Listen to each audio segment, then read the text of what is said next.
সাল্লাল্লাহু আলাইহি ওয়াসাল্লামকে আল্লাহ তাবারাকা ওয়া তাআলা পৃথিবীতে পাঠিয়েছেন অনুসরণীয় অনুকরণীয় ব্যক্তিত্ব রূপে।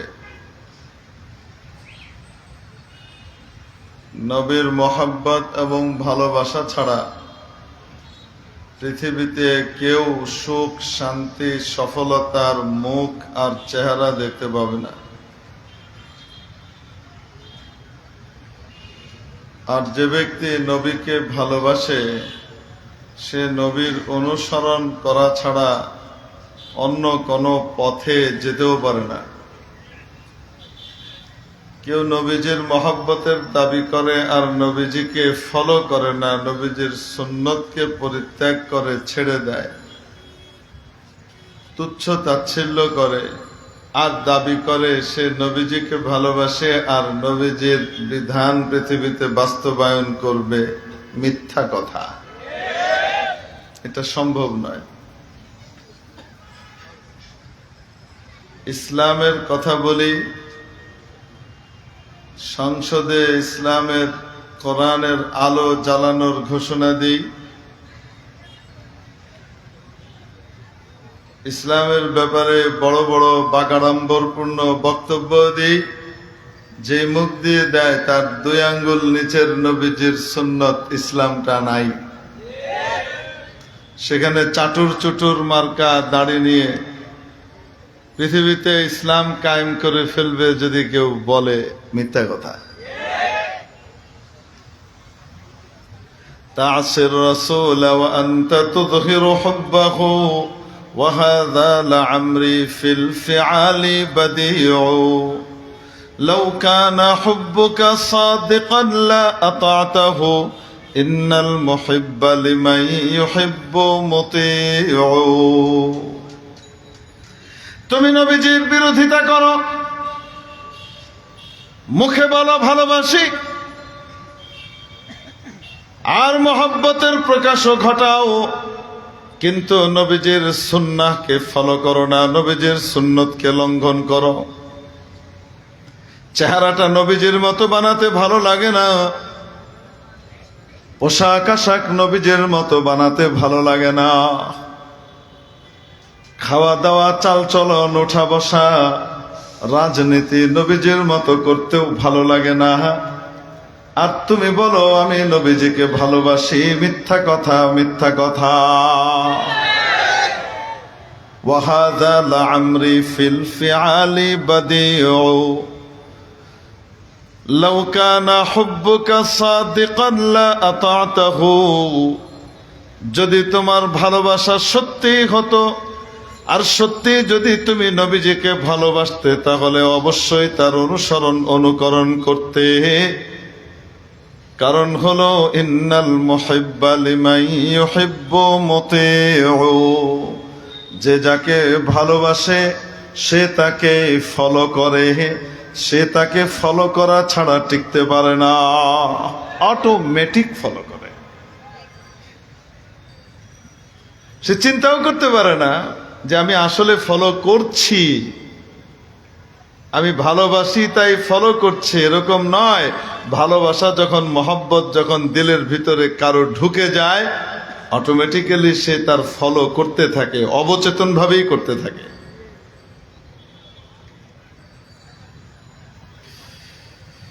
খিলাফে পয়গম্বর কসে রাহ গুজের কে হরগিজ বমনজিল না খাহাদ রসিদ। হযরত শেখ সাদি রহমতুল্লাহ আলাইহি বিখ্যাত দার্শনিক ছিলেন, বড় কবি ছিলেন, বড় আলেম ছিলেন, পণ্ডিত ছিলেন, বড় বুজুর্গ ছিলেন। এজন্য কথাগুলোর ভিতরে বড় অদ্ভুত আসর আছে। 30 বছর শেখের সোহবতে কাটিয়েছেন, আজকে তো 30 দিন কাটাইতেও রাজি হয় না, খালি খেলাফত চায়। মরি দেওয়ার প্রথম দিন থেকে নিয়ত করে যে খেলাফত পাইতে হবে, পীর হইতে হবে। নিয়ত গড়বড় শুরু থেকে, সামনে আর আগাবে কোত্থেকে। আগে মানুষ বায়াত হতো, মুরিদ হতো আত্মশুদ্ধির জন্য, ইসলাহে নফসের জন্য, নিজেকে সংশোধন করে ফেলবার জন্য, নিজেকে খাঁটি মানুষ আর জান্নাতি মানুষ হিসেবে গড়ে তুলবার জন্য। আমাদের এক সাথী ভাই যদিও দুষ্টুমি করে মজাক করে বলেছিল, দেওবন্দে পড়া অবস্থায় খানা খেতে খেতে আফ্রিকি মঞ্জিল কদিম চারে খানা খাচ্ছিলাম আমরা, তো সেখানে মজা করে কথা বলতে বলতে এক পর্যায়ে বলছে যে ভাই আমি তো মুরিদ হইতে চাই কিন্তু পীর পাইতেছি না। তো আমরা আবার বলছি তুমি পীর পাইতেছো না, এত বড় বড় আল্লাহওয়ালা দুনিয়াতে আছেন, আশপাশেই আছেন, আর তুমি খুঁজে পাও না, ব্যাপার কি? না, এরম পীর হইলে হবে না, তো এমন পীর লাগবে যে আমার এই এমার্জেন্সি খেলাফত দিব। তার শব্দের ভাষা ছিল যে আমারে কি দিবে? এমার্জেন্সি খেলাফত দিবে। তো কথাটা তো ওই সময় উনি দুষ্টুমি করে বলেছিলেন, কিন্তু পরবর্তীতে চোখের সামনে বিভিন্ন অবস্থা দেখে মনে হয় কিছুটা এরকমই। কারো কারো আচার আচরণ এরকমই যে আমার তাড়াতাড়ি খেলাফত দরকার আর পীরিত্ব দরকার, দ্রুত পীর হওয়া দরকার, ইসলাহ করার জন্য কোনো প্রয়োজন নাই। হযরত শেখ সাদি রহমতুল্লাহ আলাইহি শেখের দরবারে 30 বছর ছিলেন। 30 বছর সুলুকের মেহনত করছেন, একদিন দুই দিন না। সুবহানাল্লাহ। এবং হযরত শেখ শিহাবুদ্দিন সোহরাওয়ার্দী রহমতুল্লাহ আলাইহি যেমন ফিকহের ভিতরে 4 মাযহাব, আকীদার ভিতরে 3 মাযহাব, এমনি ভাবে সুলুকের লাইনেও 4 মাযহাব আছে, 4 তরিকা আছে। তার ভিতরে এক তরিকার জনক এবং উদ্ভাবক ছিলেন হযরত শেখ শিহাবুদ্দিন সোহরাওয়ার্দী রহমতুল্লাহ আলাইহি, তরিকায়ে সোহরাওয়ার্দিয়ার মুজিদ।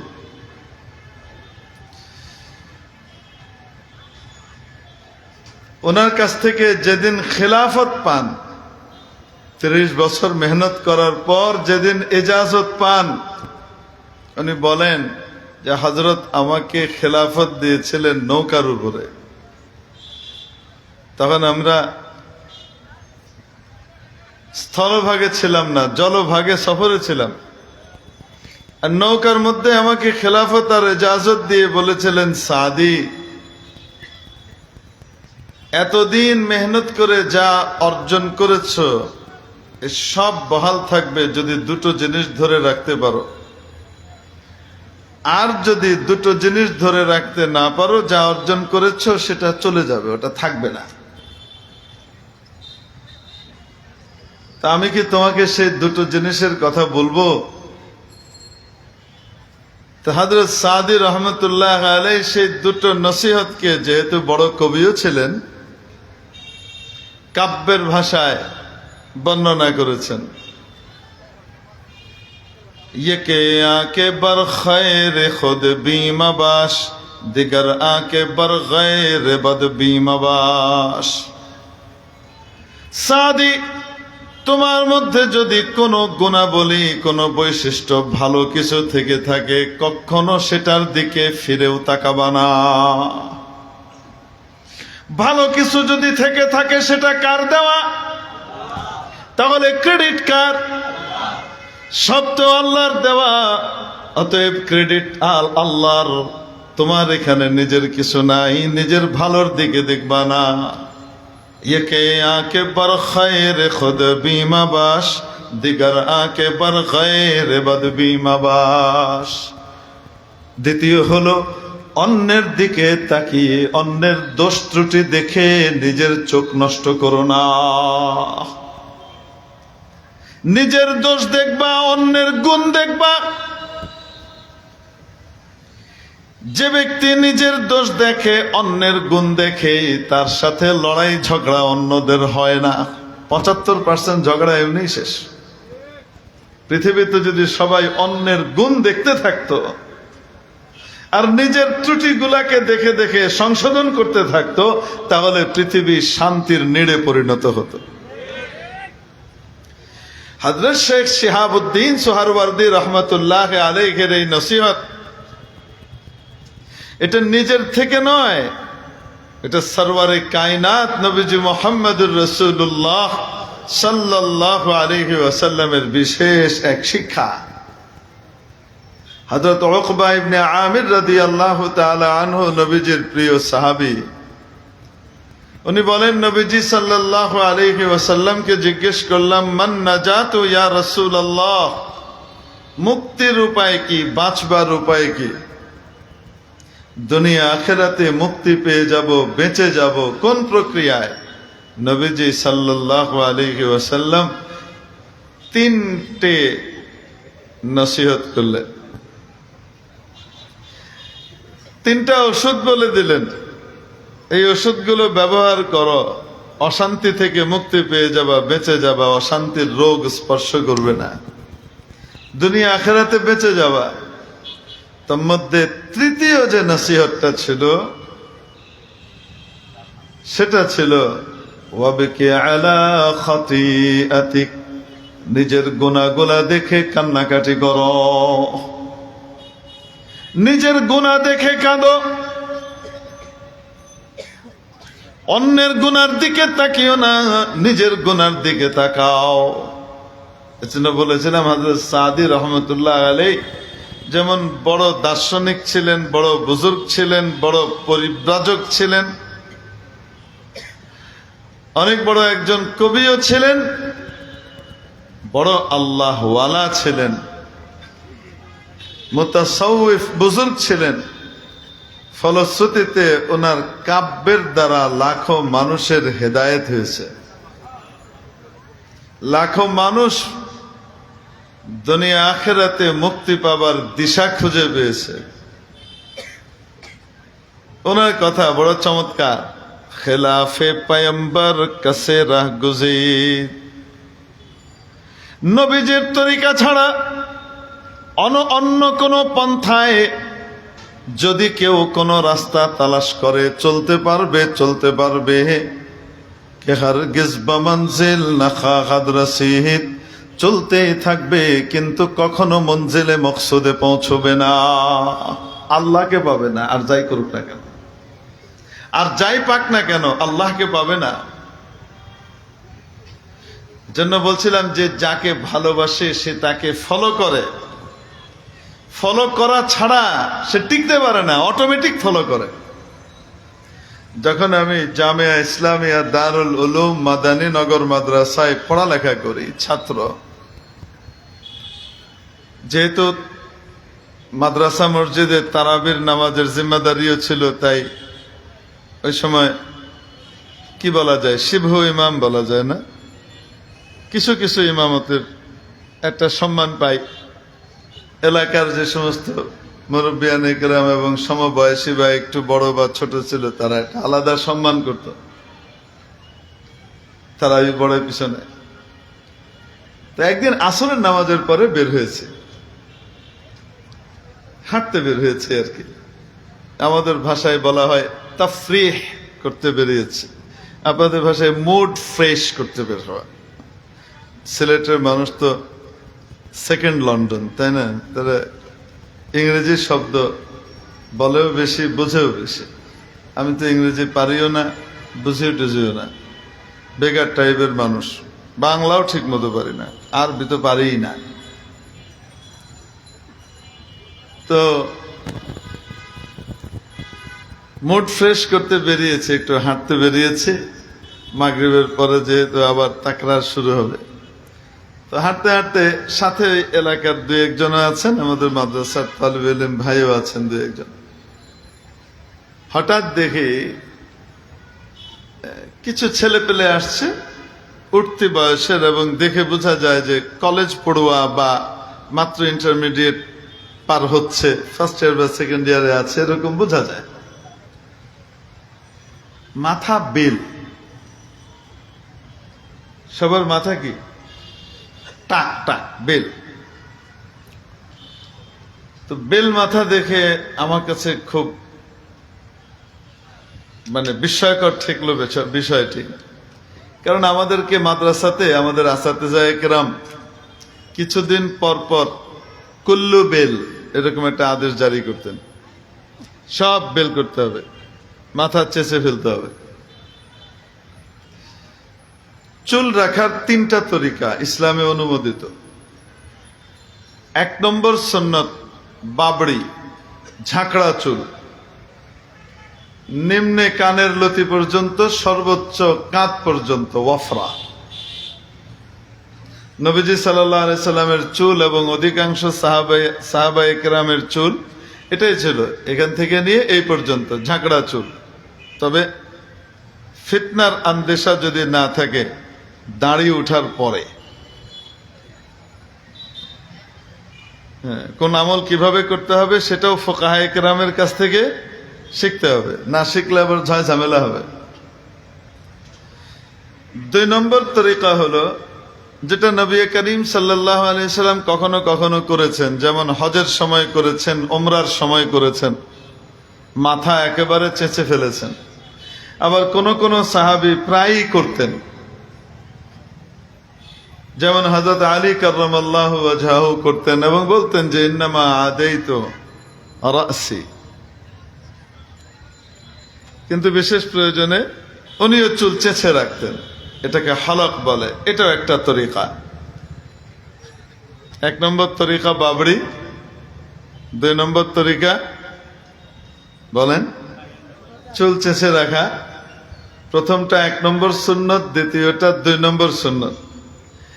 3 নম্বর তরিকা যেটা জায়েজ এবং বৈধ, সেটা হলো গোটা মাথার চুল সমান করে ফেলা, কোথাও উঁচু কোথাও নিচু, ছোট আর বড় করে, ইহুদি নাসারার চুলের কাটিং এর সাথে সাদৃশ্য না রাখা, এটা হলো জায়েজ, বৈধ। কোন সাহাবী বা নবীজি করেছেন এরকম রিওয়ায়াত আমাদের কাছে নাই, কিন্তু জায়েজ, বৈধ, যতক্ষণ পর্যন্ত তাশাব্বুহ বিল গায়র না হয়। আমাদের মাদ্রাসাগুলোর ভিতরে সাধারণত চুলের ক্ষেত্রে যে নিয়মটা বাধ্যতামূলক হয় একটা পর্যায় পর্যন্ত, সেটা হলো 2য় সুন্নতটা, অর্থাৎ বেল। আর এই বেল করতে আমাদের যে কষ্ট হতো রে ভাই, মনটা একদম ছিঁড়ে যেত, মানে নফস খুশি অলরেডি ছোটবেলা থেকে শুরু হয়ে যায় কওমি মাদ্রাসাতে বেল করো। আর সবচেয়ে খারাপ লাগতো কি, বেলটা করার আদেশ আসতো যে সময় মাদ্রাসাটা ছুটি হবে না তার সপ্তাহখানিক আগে।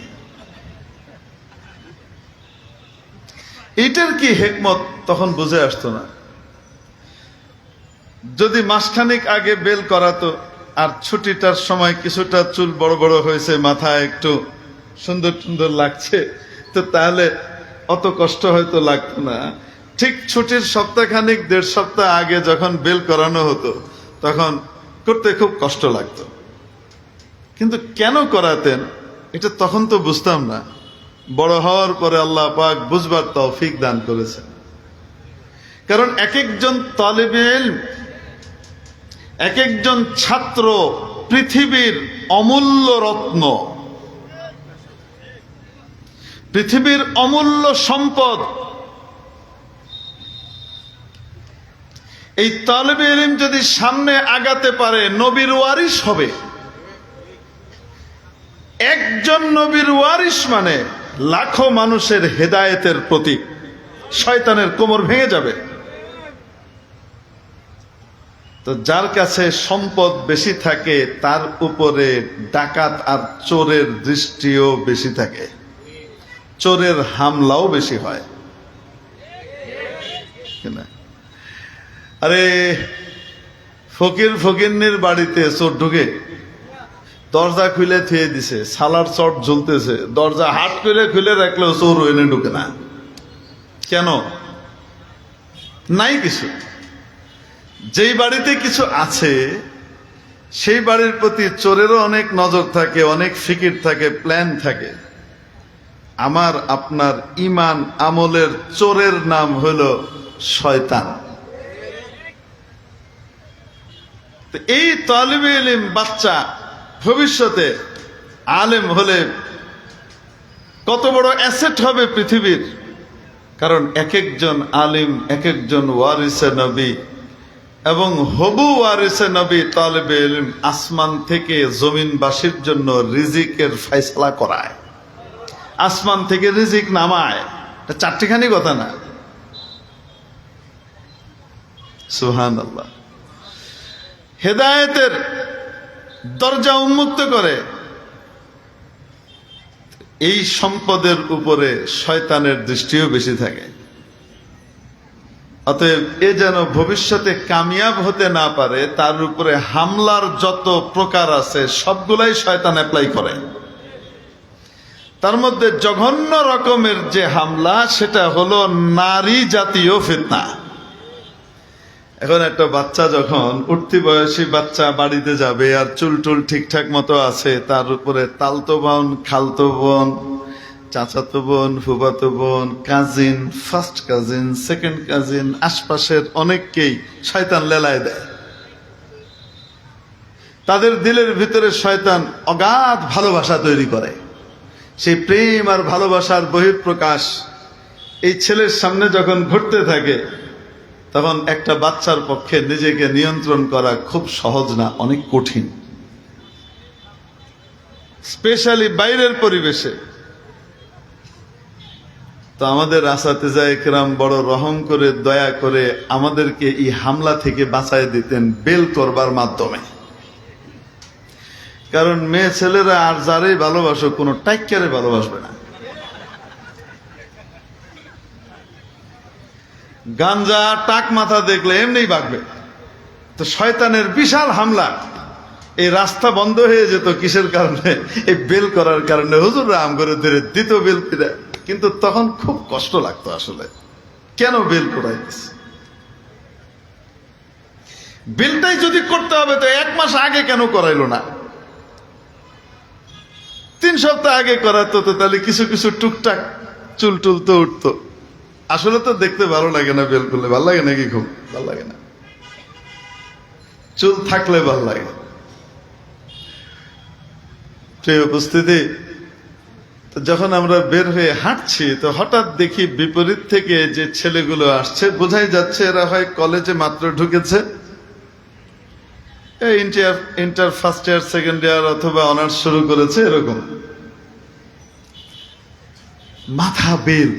তো আমি তো আনন্দে উদ্বেলিত হয়ে গেছে, একেবারে বিগলিত হয়ে গেলাম, খুশিতে গদগদ হয়ে পাশে যারা আছে এদেরকে বলছি আল্লাহু আকবার, মাশাআল্লাহ, এই কঠিন সুন্নতের উপরে আমল এখন কলেজের ছেলেরা শুরু করে দিছে, আল্লাহু আকবার। পাশ থেকে একজন বলছে, হুজুর এটা সুন্নতের কারণে বেল করে নাই। তো আমি বললাম, তাহলে কেন বেল করছে? একজন তো না, কয়েকজন করছে। হুজুর এনারা হলেন ব্রাজিল দলের সাপোর্টার এবং ওনাদের স্ট্রাইকারের নাম হলো রোনাল্ডো। রোনাল্ডো সাহেব যেহেতু বেল করেন, তাই তারাও বেল করছে।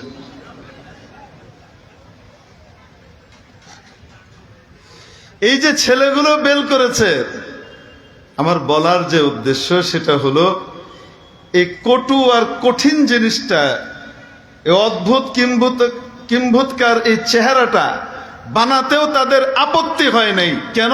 দিলের ভিতরে মহব্বত লেগে গেছে। যার মহব্বত হয়েছে তার অনুসরণ অনুকরণ অটোমেটিক্যালি তার ভিতরে চলে এসছে। সে চিন্তা করে নাই যে আমি তাকে ভালোবাসি তাই করছি, এত যুক্তি তর্কের ভিতর দিয়ে যায় নাই। অবচেতন ভাবেই তার মনের ভিতরে তাগাদা জেগেছে, আমাকে ওর মতো বেল করতে হবে, বেল করে ফেলছে। কে কি বলল দেখার বিষয় না। অবাস্তব না বাস্তব? অতএব যে ব্যক্তি দাবি করে, যে ব্যক্তি চায় যে আমি নবীজিকে ভালোবাসবো, আমি আল্লাহর নবীর অনুসরণ করব, আমি নবীজিকে ভালোবাসবো, মহব্বত করব, সে ব্যক্তি নবীর সুন্নতের অনুসরণ না করে থাকতে পারবে না। তার কাছে গোটা পৃথিবীর সমস্ত কালচারের চেয়ে নবীর কালচার সেরা হবে। তার কাছে গোটা পৃথিবীর সবচেয়ে সকল চেহারার চেয়ে নবীর চেহারা অধিক প্রিয় হবে। তার কাছে পৃথিবীর সকল পোশাকের তুলনায় নবীর পোশাকটাই অধিক প্রিয় হবে। তার কাছে সকল খাবার দাবারের তরিকার তুলনায় নবীর তরিকাটাই সবচাইতে সেরা হবে। তার কাছে জীবন পদ্ধতির ক্ষেত্রে নবীর জীবন পদ্ধতিটাই সবচেয়ে সেরা হবে। তার কাছে রাজনীতির ক্ষেত্রেও সমস্ত রাজনীতির তুলনায় নবীর রাজনীতিটাই অধিক প্রিয় হবে। সর্বদিক থেকে সে নবীজিকে ফলো করবে। সাহাবায়ে কেরাম কেমন ছিলেন? আল্লাহু আকবার। হযরত আব্দুল্লাহ ইবনে উমর রাদিয়াল্লাহু তাআলা রাস্তা দিয়ে যাচ্ছেন, যেতে যেতে হঠাৎ মাথা এরকম নিচু করে ফেললেন। সাথে ওনার খাস শাগরিদ নাফে। তো মাথা হঠাৎ নিচু করে ফেলার কারণে উনি জিজ্ঞেস করলেন যে হযরত হঠাৎ মাথা নিচু করে ফেললেন যে? তুমি থতমত খেয়ে গেলেন, বললেন ও ও আচ্ছা, আসল ব্যাপার হলো আমি আমার পেয়ারা হাবিব নবীজি মুহাম্মদুর রাসূলুল্লাহ সাল্লাল্লাহু আলাইহি ওয়াসাল্লামের সাথে এই রাস্তা দিয়ে একবার হেঁটে যাচ্ছিলাম। তখন এই জায়গাতে একটা গাছ ছিল, সেই গাছের একটা ডাল রাস্তার উপরে এইভাবে নুয়ে ছিল। আল্লাহর পেয়ারা হাবিব সাল্লাল্লাহু আলাইহি সাল্লাম ওই জায়গাটা পার হওয়ার সময় ডালের সাথে যেন মাথা বাড়ি না খায়, মাথাটাকে নিচু করে নুয়ে এই জায়গা থেকে গিয়েছিলেন। আজকে সেই গাছ নাই, আজকে আল্লাহর হাবিবও নাই। এই রাস্তা যখন পার হচ্ছিলাম আমার পক্ষে মাথা সোজা করে যাওয়া সম্ভব হয় নাই, অটোমেটিক মাথা নেমে গেছে, আমি কি করব? আরেকদিন রাস্তা দিয়ে যাচ্ছেন, যেতে যেতে হঠাৎ এক জায়গায় রাস্তা থেকে একটু পাশে সরে গেলেন এবং সরে গিয়ে পেশাব করার জন্য বসলেন। পেশাব করে উঠে আসলেন, বাহ্যিকভাবে পেশাব করার জন্য বসলেন, তারপরে চলে আসলেন। তারপরে আবার বিনা ওযুতে নামাজও পড়তে শুরু করেছেন। তো শাগরিদ মনে করিয়ে দিয়েছে, তাবে হযরত আপনি তো তখন পেশাব করেছেন, ওযু নাই, ওযু করা লাগবে মনে হয়, ভুলে গিয়েছেন। উনি বললেন না, পেশাব তো করি নাই, ওযু আছে। হুজুর ওখানে যে গিয়ে বসলেন, তো বলছেন আমি আমার পেয়ারা হাবিব সাল্লাল্লাহু আলাইহি ওয়াসাল্লামের সাথে একবার এই রাস্তা দিয়ে যাচ্ছিলাম, যাওয়ার পথে আল্লাহর নবী সাল্লাল্লাহু আলাইহি ওয়াসাল্লাম এই জায়গায় থেমে পেশাব করেছিলেন। তা আমি যখন এই রাস্তাটা পার হচ্ছে আমার নবীজির সেই চিত্রটা চোখের সামনে ফুটে উঠেছে, তাই গিয়ে আমি ওখানে পেশাবের বাহানা করে বসেছি। আসলে আমার পেশাব হয় নাই, পেশাব করার দরকারও ছিল। উলাইকা আবাই ফাজিনি বিমিসলিহিম, ইনারা ছিলেন আমাদের বাপ দাদা, ইনাদেরকে ফলো করবার জন্য নবীজি আমাদেরকে আদেশ করেছেন। ইনাদেরকে ফলো করবার জন্য আল্লাহ পাক কোরআনে কারীমে আমাদেরকে আদেশ করেছেন। وَإِذَا قِيلَ لَهُمْ آمِنُوا كَمَا آمَنَ النَّاسُ, যখন বলা হয় তাদেরকে তোমরা ঈমান আনো যেমন এই লোকগুলো ঈমান এনেছে। এই লোকগুলো কারা? সমস্ত মুফাসসিরিনে কিরাম একমত, এই লোকগুলো হলো নবীর সাহাবীরা। ঈমান ইসলামের সবচেয়ে গুরুত্বপূর্ণ জিনিস হলো ঈমান। ঈমান যদি না থাকে হাজার নেক আমলের ভালো কাজের কোনো দাম নাই। ভালো কাজ তখনই কাউন্টেবল হয় যখন তার সাথে ঈমান থাকে। ঈমান ছাড়া নেক আমল গ্রহণযোগ্য নয়। ঈমানের উদাহরণ সংখ্যার মতো, আমলের উদাহরণ শূন্যের মতো। লক্ষ লক্ষ শূন্য, বাঁদিকে কোনো সংখ্যা নাই। দাম আছে তো? কি বলেন, দাম আছে না? আবর্জনা, আবর্জনা, ভ্যালুলেস, কোনো দাম নাই। অথচ একটা সংখ্যা বসানোর পর তারপরে যদি শূন্য লাগতে থাকে, এক এক শূন্যতে 10 গুণ করে মান বাড়ে, ঠিক কিনা? এক পাশে একটা শূন্য বসাইলে সাথে সাথে কত? 10। আরেকটা শূন্য বসালে 10 10 100। আরেকটা শূন্য বসালেন কত হবে? 1000। আরেকটা শূন্য বসালেন কত হবে? 10,000। মান বাড়তেই থাকবে। শূন্যের মান তখন হবে যখন আগে একটা সংখ্যা থাকবে। সংখ্যা ছাড়া যেমন শূন্যের দাম নাই, ঈমান ছাড়া তেমন আমলের দাম নাই। ঈমান হলো ইসলামের সবচেয়ে গুরুত্বপূর্ণ ভিত। তাঁবুর মধ্যবর্তী খুঁটি, ওটা যদি না থাকে তাঁবুই হবে না।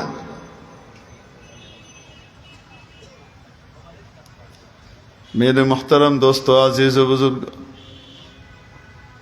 এই ঈমানের মতো গুরুত্বপূর্ণ বিষয়ে সাহাবায়ে কেরামকে মেয়ারে হক বলেছেন আল্লাহ রাব্বুল আলামিন, তাদেরকে মাপকাঠি বানিয়েছেন। ওয়াইদা কিলা লাহুম আমিনু কামা আমানান নাস, ঈমান আনো কাদের মতো? যেমন এই সমস্ত লোকেরা ঈমান এনেছে। ঈমানের মতো বিষয়ে যেমন সাহাবীরা অনুকরণীয়, অনুসরণীয়, ঠিক তেমনি ভাবে আমলের ক্ষেত্রেও সাহাবীরা এক একজন অনুকরণীয়, অনুসরণীয়। নবীজি সাল্লাল্লাহু আলাইহি ওয়াসাল্লাম ইরশাদ করেন, আসহাবী কান্নুজুম, আমার সাহাবীরা আকাশের নক্ষত্রের মতো। নাবিক যখন ঝড়ের মধ্যে মাঝ সাগরে পথ হারিয়ে ফেলে, কোনো কুল কিনারা দেখে না, খুঁজে পায় না, তখন রাস্তা খুঁজে পায় আকাশের তারকাগুলোকে দেখে দেখে দিক নির্ণয় করে, ঠিক না? দিক নির্ণয় করে, নিজের অবস্থান নির্ণয় করে। এই নেভিগেশনটা পায় আকাশের তারা থেকে। তারাকে ফলো করে যেমনি ভাবে পথহারা নাবিক তার রাস্তা খুঁজে নেয়, ঠিক তেমনি ভাবে আমার সাহাবীরা প্রত্যেকেই আকাশের নক্ষত্রের মতো। আমার যেই সাহাবীর সাথে তোমার রুচি মিলে, তুমি সেই সাহাবীকেই ফলো করো, হিদায়াত পেয়ে যাবা।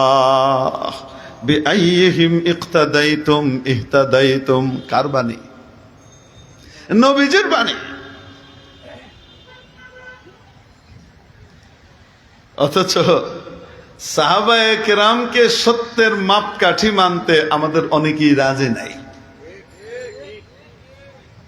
আল্লাহ পাক হিদায়াত দান করে, সহি বুঝ দান করে। এই ভুল পথে চালাইতে পারলে তো শয়তান কামিয়াব। সাহাবায়ে কেরামের উপরে যদি অনাস্থা তৈরি করা যায়, তাহলে সাহাবীদের মাধ্যমেই সর্বপ্রথম আমরা কোরআন পেয়েছি। এটা কোরআনের আয়াত সর্বপ্রথম বহন করেছেন নবীজির পরে আমাদের কাছে নিয়ে এসেছেন কে? সাহাবীরা। তাদের সামনে কোরআন নাজিল হয়েছে, তারা দেখেছেন চোখের সামনে। ইয়ানজিলু আলাইহিল ওয়াহী, নবীজির উপরে ওহী নাজিল হচ্ছে, দেখেছেন ওনারা চোখের সামনে। অবাস্তব না বাস্তব? নবীজির হাদিসগুলো আমাদেরকে প্রথম বর্ণনা করেছেন কারা? সাহাবীরা। যদি তাদের ব্যাপারে অনাস্থা তৈরি করা যায়, তাহলে গোটা দ্বীন এবং ইসলামের মূলে কুঠারাঘাত করা যাবে। গোটা ইসলামের মূলের ভিতরে আঘাত করে ফেলে ইসলামকে দুর্বল করে ফেলা যাবে। এজন্য আহলুস সুন্নাহ ওয়াল জামাতের আকীদা, আস-সাহাবাতু কুল্লুহুম আদুল, সমস্ত সাহাবীরা আদেল। এজন্য মুহাদ্দিসিনে কেরাম যখন হাদিসের রাবীদের আলোচনা করেন, তো এই রাবীরা কে কোন স্তরের, এটার ব্যাপারে মন্তব্য খুঁজেন। ইমাম বুখারী পর্যন্ত নবীজির হাদিস এসে যে পৌঁছেছে, নবীজির ইন্তেকালের, ওয়াফাতের 184 বছর পরে ইমাম বুখারীর জন্ম। কত বছর পরে? 184 বছর পরে ইমাম বুখারীর জন্ম রাহিমাহুল্লাহ। তাহলে হাদিসগুলো যেগুলো লিখেছেন নবীজির কাছ থেকে সরাসরি শুনেই তো লিখেছেন না? মাঝখানে মাধ্যম আছে, ওনার উস্তাদ, তার উস্তাদ, তার উস্তাদ, তার উস্তাদ, তারপর সাহাবী, তারপরে নবী, ঠিক কিনা? এই যে উস্তাদদের ধারাবাহিকতা, এটাকে বলে সনদ। কি বলে? আর এক এক ধাপ এক এক উস্তাদকে বলা হয় রাবি। এই পুরা সনদের ভিতরে যদি একজন রাবির স্মরণ শক্তি দুর্বল হয়, সবার স্মরণ শক্তি মজবুত, এ প্লাস ক্যাটাগরির, একজনের শুধু এ মাইনাস ক্যাটাগরির বা বি প্লাস ক্যাটাগরির, এতটুকুর কারণে এই হাদিসকে জয়ীফ বলে দেয়া হয়। সনদের দৃষ্টিতে জয়ীফ, কারণ উনি ঠিক মতো মনে রাখতে পেরেছেন কিনা, সঠিকভাবে আগের থেকে নিয়ে পরে পৌঁছাতে পেরেছেন কিনা একটু সন্দেহ হয়ে গেছে এই তো। কিন্তু সনদের প্রত্যেক রাবি যদি এ ক্যাটাগরির হয়, মজবুত হয়, তো তাহলে এই হাদিসকে কি বলে? সহি। মানে বাংলা সহি না, বাংলা সহির বিপরীত হলো ভুল আর গলত। বাংলা সহির বিপরীতটা কি? এটা সহি মানে শুদ্ধ, আর সহির বিপরীতটা কি? অশুদ্ধ, ভুল। এখানে যে মুহাদ্দিসিনে কেরাম সহি বলেন হাদিসের ক্ষেত্রে, এটা বাংলা সহি না, এটা পারিভাষিক সহি। এটা তাদের কাছে হাদিসের যে বিভিন্ন ক্যাটাগরি আছে, সেই ক্যাটাগরির ভিতরে একটা ক্যাটাগরির নাম কি? সহি। এটার বিপরীত অশুদ্ধ আর ভুল নয়। সহি কাকে বলে? মা রাওয়াহু আদলুন তাম্মুদ যাbt মুত্তাসিলাস সানাদ গায়রা মুআল্লালিন ওয়ালা শায। এই 5 বৈশিষ্ট্য যে হাদিসের ভিতরে পাওয়া যায়, সেই হাদিসকে কি বলে? সহি বলে।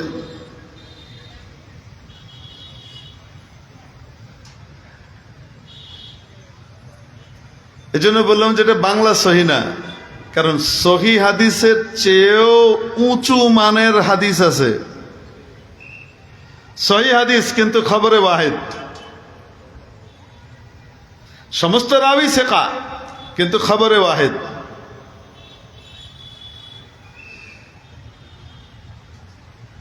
সহির চেয়ে অনেক উপরের মানের হাদিস, হাদিসে মশহুর, তার চেয়েও উপরের মানের হাদিস, হাদিসে মুতাওয়াতির। মুতাওয়াতির হাদিস দিয়ে কোরআনের আয়াতের বিপরীত যদি হয়, বিধানের ভিতরে কি কয়? ফয়সালা করা যায়। তো তাহলে মুতাওয়াতির হাদিসের নাম তো আর সহি না, তো তার মানে কি ওটা অশুদ্ধ না? তার চেয়েও বহু উঁচু মানের হাদিস এটা। তো আমাদেরকে যখন কেউ এসে বলে যে সহি হাদিস, সহি হাদিস, সহি হাদিসে আছে নাকি, তখন মানুষ কিন্তু বাংলা সহি মনে করে। এজন্য যত্রতত্র হাদিসের ব্যাপারে সহি সহি শব্দ ব্যবহার না করে, কারণ এটা আমাদের ভিতরে বিভ্রান্তি তৈরি করে। বাংলাদেশের জনসাধারণের জন্য হাদিসের জন্য যে শব্দটা ব্যবহার করা উচিত, এটি নির্ভরযোগ্য। নির্ভরযোগ্য হাদিস হাসান নামেরও হতে পারে, নির্ভরযোগ্য হাদিস সহি নামেও হতে পারে, নির্ভরযোগ্য হাদিস মশহুর নামেও হতে পারে, নির্ভরযোগ্য হাদিস মুতাওয়াতির নামেও হতে পারে। আবার নির্ভরযোগ্য হাদিস, বড় মজার ব্যাপার, জয়ীফ নামেও হতে পারে। কি নামে বলবো নাকি আপনাদের কাছে ঘটনা? হ্যাঁ, ওই যে বুখারি বুখারি করে না, কিন্তু বুখারি ঠিক মতো পড়েই না, খবরই নাই তার। সে মনে করতেছে আমি বুখারির কি হয়ে গেছি, ফলোয়ার হয়ে গেছি। কিন্তু বুখারি বোঝার জন্য প্রায় 14-15 বছর দাঁত উঠায় ওলামায়ে কেরাম, দাঁত উঠিয়ে তারপরে বুখারি হাতে দেন। তাও পণ্ডিতের শরণাপন্ন হয়ে, যিনি হাদিস বিশারদ, দক্ষ হাদিস বিশারদ, উনি কি করেন? পড়ান, তারপরে পড়ে পড়ে পড়ে পড়ে বুখারি বুঝে। আর এক নজরে বুখারি, এরকম এক নজরের ফিতনা চলতেছে দুনিয়া ভর। সবাই এখন এক নজরে সবকিছু চায়। আরে বাবারে, এক নজরে যদি সবকিছু পাওয়া যাইতো, তো তাহলে সাহাবায়ে কেরামের এত কষ্ট করা লাগতো না। সাহাবায়ে কেরামে এক নজরেই সবকিছু হাসিল করে ফেলতো। এক নজরে মেডিকেল পাওয়া যায়, আরে কয় না কেন? চিকিৎসা বিদ্যা, এক নজরে চিকিৎসা বিদ্যা বই পাওয়া যায় কিন্তু মেটেরিয়া মেডিকা টাইপের নাম টাম দিয়ে। এক নজরে আপনার চিকিৎসা, আপনি এক নজরে আপনার চিকিৎসা বই দিয়ে যদি ট্রিটমেন্ট করতে থাকেন, আর কিছু হোক আর না হোক, কবরস্থান ঠেলে বলবে, ঠিক কিনা? তো সেখানে ডাক্তারের কাছে যাওয়া লাগে কি লাগে না? ডাক্তার এক নজরে দেহেই পেড়ে ফেলে, শ্রীপুরের বড়ির মতো। শ্রীপুরের বড়ি চেনেন? আমাদের ঢাকা শহরে ওই ময়মনসিংহ লাইনে ট্রেনের ভিতরে এই বড়ি বিক্রি করে। তো বড়ি বিক্রেতা যখন বিক্রি করে, জবরদস্ত তরিকায় বিক্রি করে, সে ডাক্তারদের ডিগ্রিগুলার নাম, এতগুলা ডিগ্রির নাম এক টানা মুখস্থ ফটাফট ফটাফট বলে ফেলে। একজন বড় ডাক্তারকেও বলতে বললে চিন্তা ভাবনা করা ছাড়া সে বলতে পারবে না। তারপরে রাস্তাঘাটে দেখবেন আপনি বিশেষ বিশেষ সময়ে কিছু ছোট ছোট ডিব্বা নিয়ে, শত শত ডিব্বা দিয়ে সাজিয়ে ডাক্তার সাহেব বসছেন, মাঝখানে একটা হ্যাজাক লাইট। দেখেন নাই মনে হয় এরকম? দেখেন এইখানে এই যে এই চারিদিকে সাজানো আছে এই যে হালুয়া, এই হালুয়া সর্বরোগের মহৌষধ। মানুষের 3 বয়সে 3 রকমের রোগ সাধারণত দেখা যায়। রোগ না থাকলেও মনে করে রোগ আছে, ওয়াসওয়াসার একটা রোগ থাকে। জোয়ান বয়সে পেশাব টেশাব জাতীয় রোগ,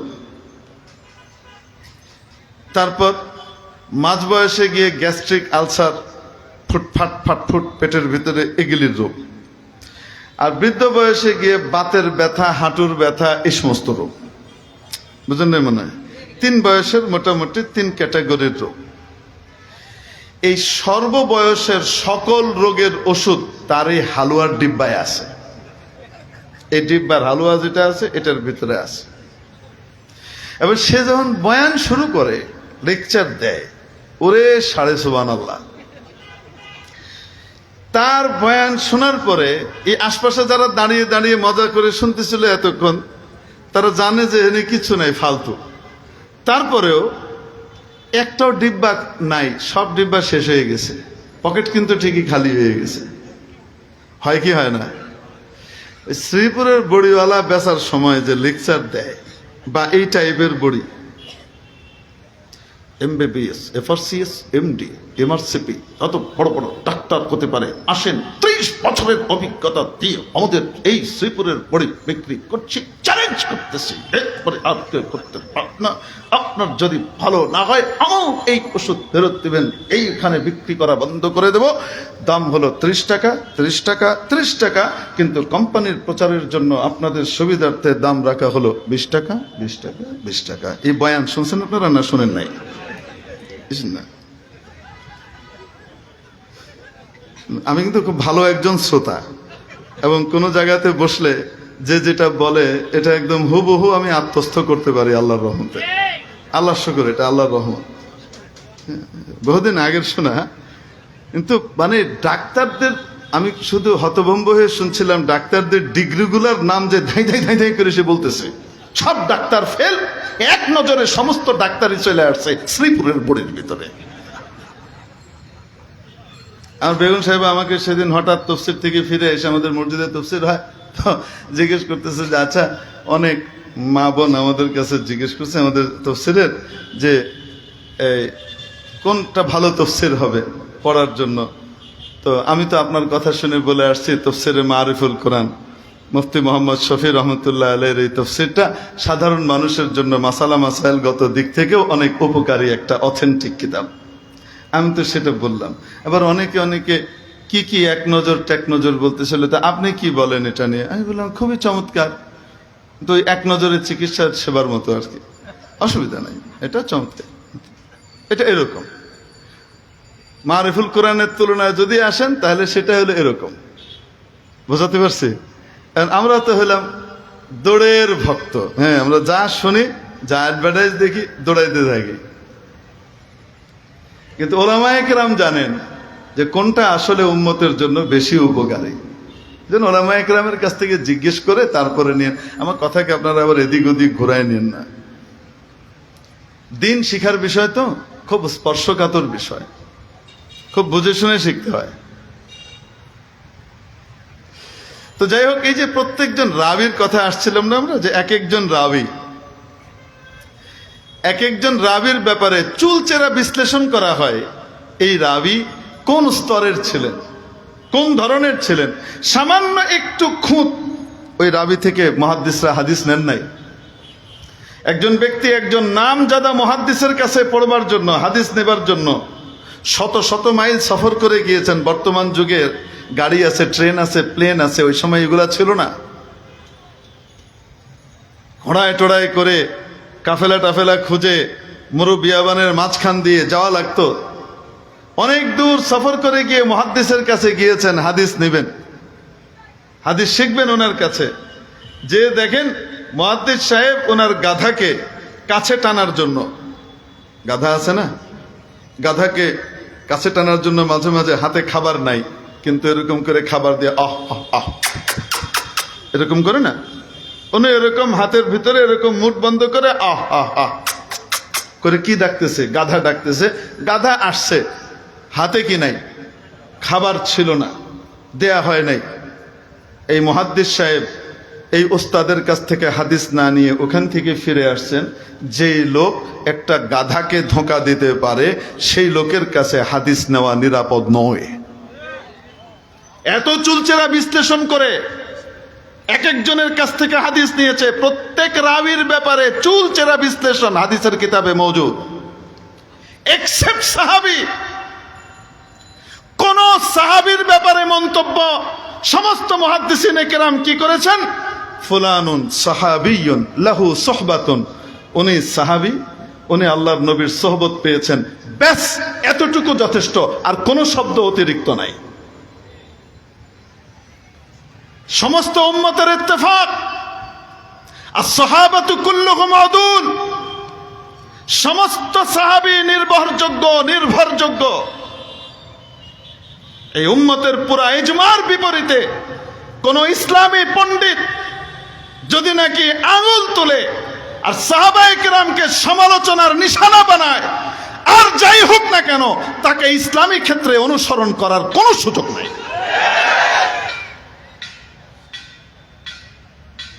মেরে মুহতারাম দোস্ত, এই সাহাবায়ে কেরামের উপরে অনাস্থার কারণে কত মানুষ গোমরাহ হয়েছে, সুন্নতকে বেদাত হিসেবে স্বীকৃতি দিয়েছে।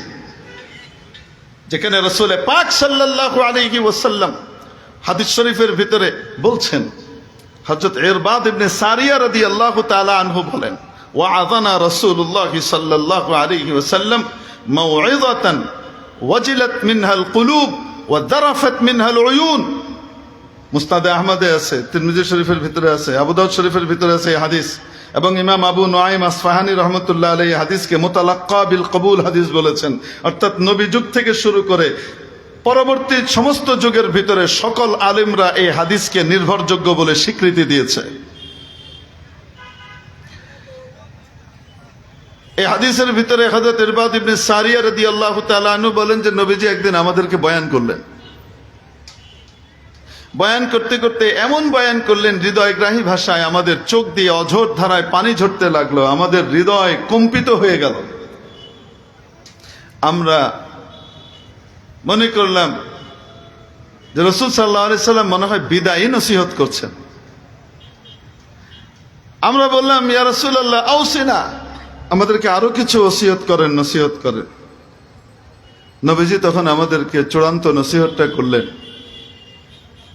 ইন্নাহু মান ইয়াইশ মিনকুম বা'দি ফাসায়ারা ইখতিলাফান কাসীরা। তোমাদের মধ্যে আমার পরে যারা জীবন পাবে, এটি দুটো অর্থ। এক হলো যারা তখন ছিলেন, নবীজির পরেও তারা বেঁচে থাকবেন, অথবা নবীজির পরে দুনিয়াতে আসবেন, যে কেউ হতে পারে। সে ব্যক্তি দ্বীনের নামে বহু রকমের মত ভিন্নতা দেখবে, কিন্তু সেখান থেকে সঠিক পন্থার পথটি তোমাকে বের করে নিতে হবে। ফাসায়ারা ইখতিলাফান কাসীরা, ওই সময় হকপন্থী যদি হতে হয়, ফাআলাইকুম বিসুন্নতি, তোমাদের জন্য জরুরি হলো আমার সুন্নাহকে আঁকড়ে ধরা।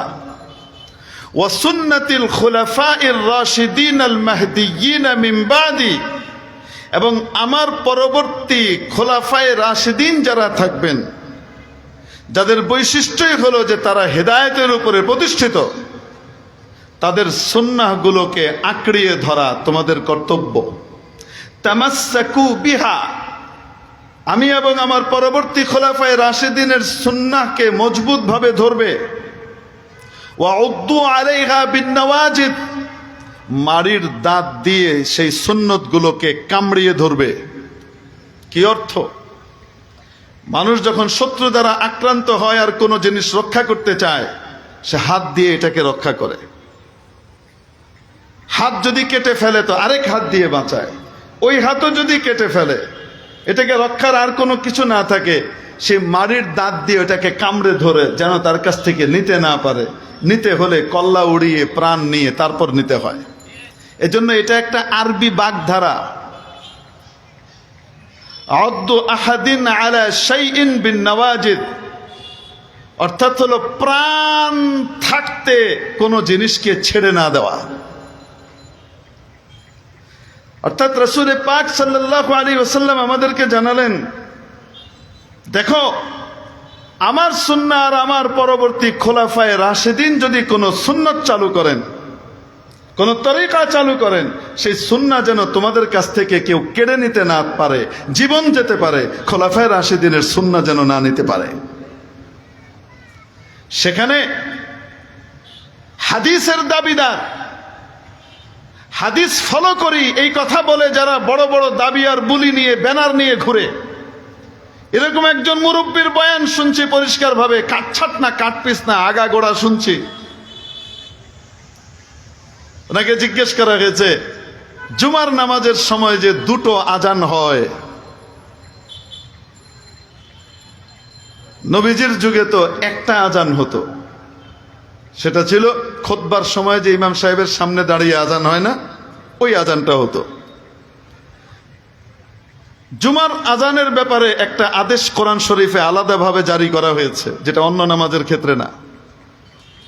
ইয়া আইয়ুহাল্লাযীনা আমানু ইযা নুদিয়া লিস-সালাতি মিন ইয়াউমিল জুমআতি ফাসআউ ইলা যিকরিল্লাহি ওয়া যারুল বাই'। হে ঈমানদাররা, যখন তোমাদেরকে জুমার জন্য ডাকা হয় তখন তোমরা ওদিকে দৌড় মারো আর কেনা বেচা দুনিয়াদারির সমস্ত কাজ বন্ধ করে দাও। এজন্য জুমার আজানের পরে কোন রকমের কেনা বেচা মাকরুহে তাহরিমি, হারামের কাছাকাছি গুনাহ, এটা কোরআনের আদেশের লঙ্ঘন। এই আজানটা কোনটা হতো? যেহেতু জুমার দিন সাহাবীরা সব আগেই মসজিদে চলে আসতেন, ওয়াক্ত হয়ে যেত, ইদা খরাজাল ইমাম ফালা সালাতা ওয়ালা কালাম। আসলে হাদিসটা হলো খুরুজুল ইমাম ইয়াকতাউল কালাম ওয়া কালামুহু ইয়াকতাউস সালাহ। ইমাম সাহেব এসে বসতেন, নবীজি মিম্বরে বসতেন, মুয়াজ্জিন সাহেব দাঁড়িয়ে নবীজির মুখোমুখি কি দিতেন? আজান দিতেন। এই জুমার আজান অন্যান্য নামাজের আজান হতো আজানের মতো, বাস তারপরে কি হতো, কিছু সময় থাকতো, মানুষ আসতো, পরে নামাজ শুরু হতো। আর জুমার সময় সাহাবীরা আগের থেকেই এসে বসে থাকতেন, ওই আজানটা হতো, রাসূল খুতবা শুরু করে দিতেন, এরপরে আর কেউ বাইরে কেনা বেচায় থাকতেন না, শোনার সাথে সাথে সব চলে আসতেন। কিন্তু যখন নাকি নবীজির যুগ পার হয়ে সাহাবীদের যুগে, বিশেষ করে হযরত ওমরের যুগে ইসলাম পৃথিবীর অর্ধেক পর্যন্ত ছড়িয়ে গেল, অনেক নতুন নতুন মুসলমান হলেন, তাদের ঈমান আর সাহাবীদের ঈমান একই কোয়ালিটির, বলেন না কেন? এখন তাদের ভিতরে দুর্বলতা আছে। তারা কি করছে, ওই আজান হয়ে গেছে, জুমার নামাজের খুতবা শুরু হয়ে গেছে, কেউ কেউ চিন্তা করতেছে, আরে নামাজ তো এখনো শুরু হয় না, এটা একটু কি করে যাই, এই ডিলটা সেরে যাই। এই জন্য অনেকে গাফেল হয়ে থাকতো। তো হযরত ওসমান রাদিয়াল্লাহু তাআলা আনহু তার জমানায় কোরআন বিশেষজ্ঞ সাহাবীদের সাথে পরামর্শক্রমে জুমার জন্য স্পেশালি একটা আজান তার আগে আবার চালু করলেন। প্রথম আজান যেটা আমরা দেই, ইমামের জুমার আজান শুরু হওয়ার আগেই আরেকটা আজান, এটা সতর্কতামূলক আজান, যেন এটাতেই সমস্ত মানুষ কাজকর্ম থেকে ফ্রি হয়ে ফারেক হয়ে মসজিদের দিকে আসতে থাকে। আর যখন মূল আজানটা হবে তখন আর কেউ মসজিদের বাইরে না থাকে, কেউ গুনাহগার না হয়। কিয়ামত পর্যন্ত উম্মতকে গুনাহ থেকে বাঁচাবার জন্য এই আজানটা হযরত ওসমান চালু করলেন। ওসমানকে খলিফায়ে রাশেদ বলেন না কেন?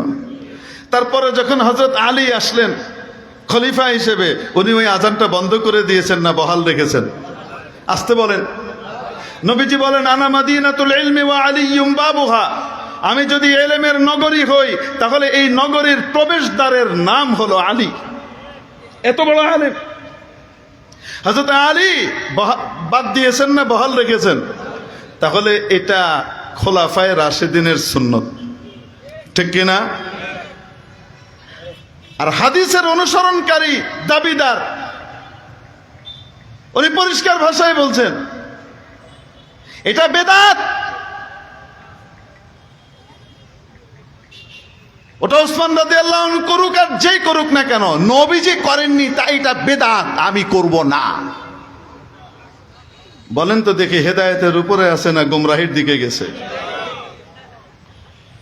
এজন্য সাহাবায়ে কেরাম ইনারা হলেন উম্মতের মাপকাঠি, কে হেদায়েতের উপরে আছে আর কে নাই।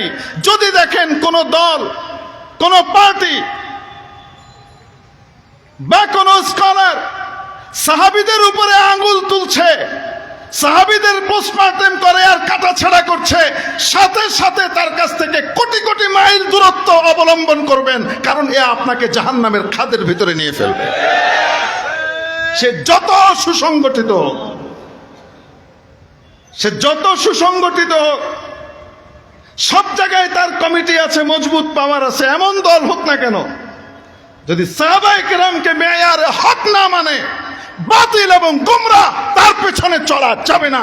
তার দিয়ে আর যাই হোক না কেন ইসলাম কায়েম হবে না। লাহোরের ইসলাম কায়েম হতে পারে, মদিনার ইসলাম কায়েম হবে না।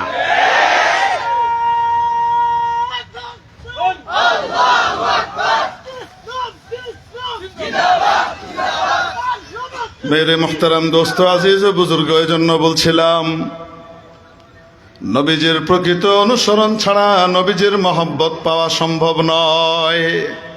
নবীজিকে ভালোবাসি, এটার দলিল হলো আমি নবীজির প্রকৃত অনুসরণ করি, ঠিক কিনা? আমি নবীজিকে ভালোবাসি, এটার দলিল হলো আমি নবীজিকে পরিপূর্ণ অনুসরণ করি। সাহাবায়ে কেরামের মধ্যে নবীজির অনুসরণ এই রকম ছিল। উলাইকা আবাই ফাজিনি বিমিসলিহিম ইযা জামাআতনা ইয়া জারিরুল মাজামিউ। ইনারা হলেন আমাদের পূর্বসূরি, যাদের অনুসরণ করবার জন্য আল্লাহ রাব্বুল আলামিন কোরআনে বলেন, ওয়াস-সাবিকুনাল আউয়ালুন মিনাল মুহাজিরিন ওয়াল আনসার ওয়াল্লাযীনা ইত্তাবাউহুম বিইহসান রাদিয়াল্লাহু আনহুম ওয়া রাদু আন ওয়া আ'আদ্দা লাহুম জান্নাত তাজরি তাহতাহাল আনহারু খালিদিনা ফিহা আবাদা যালিকা। সুবহানাল্লাহ। আল্লাহ পাক আমাদেরকে পরিপূর্ণভাবে নবীজিকে অনুসরণ করবার তৌফিক দান করেন। যে আয়াতখানা পড়েছি সেখানে আল্লাহ তাআলা বলেছেন, নিশ্চয়ই আল্লাহর এই রাসূলের মধ্যে তোমাদের জন্য রয়েছে সর্বোত্তম নমুনা আর আদর্শ। আল্লাহ পাক এই সর্বোত্তম আদর্শওয়ালার আদর্শকে অনুসরণ করবার, ফলো করবার তৌফিক আমাদেরকে নসিব করেন। ওয়া আখিরু দাওয়ানা আলহামদুলিল্লাহি রাব্বিল আলামিন।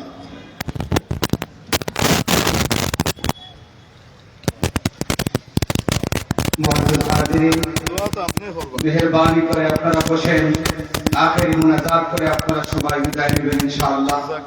অতি সংক্ষেপে খুতবে বাংলা হযরত শেখ কাতিয়া রাহমাতুল্লাহ আলাইহি সুযোগ্য সাহেবজাদা পীরে কামিল শেখুল হাদিস হযরত মাওলানা রাহমাতুল্লাহ আলাইহি নসিহতের মাধ্যমে এবং মুনাজাতের মাধ্যমে আজকের সভা সমাপ্তি হবে। এজন্য মেহরবানি করে আপনারা অনেক কষ্ট করে এসেছেন, সারা দিন যাবত প্রায় মধ্যরাত পর্যন্ত বয়ান শুনেছেন।